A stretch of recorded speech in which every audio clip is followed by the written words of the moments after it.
ಪ್ರಿಯ ವೀಕ್ಷಕರೇ ನಮಸ್ಕಾರ. ದಿಟ್ಟ ಗುರಿ ನ್ಯೂಸ್ಗೆ ಸ್ವಾಗತ. ನಾನು ಎ.ಬಿ.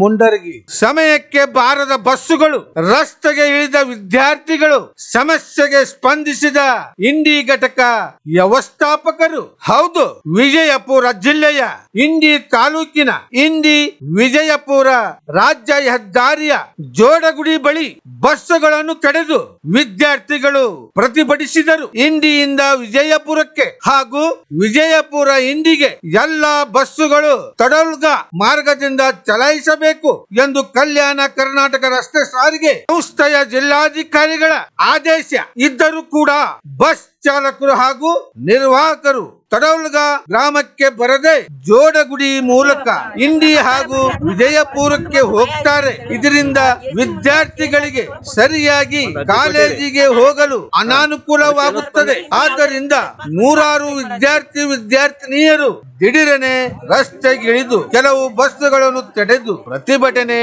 ಮಾಡಿದರು. ಅಲ್ಲಿ ಎಕ್ಸ್ಟ್ರಾ ಬಸ್ ಬಿಡ್ರಿ ಅಥವಾ ಪ್ರತಿಯೊಂದು ಬಸ್ ವಯ ಐಸ್ರಿ ಅಂತ ಹೇಳಿ ಎಸಿ ಮುಂದೆ KSRTC ಒಳಗೆ ಕೊಟ್ಟಿವ್ರಿ. ಒಂದು ಅರ್ಜಿ ಕೊಟ್ಟಿರಿ 26ನೇ ತಾರೀಕು ರೀ. ಅದಕ್ಕೆ ಏನೋ ಸ್ಪಂದನೆ ಇನ್ನೂ ಯಾವುದೇ ರೀತಿ ರೆಸ್ಪಾನ್ಸ್ ಬಂದಿಲ್ಲ. ಅದಕ್ಕೆ ಸ್ಟ್ರೈಕ್ ಮಾಡಾಯ್ತೇವೆ ನಾವು.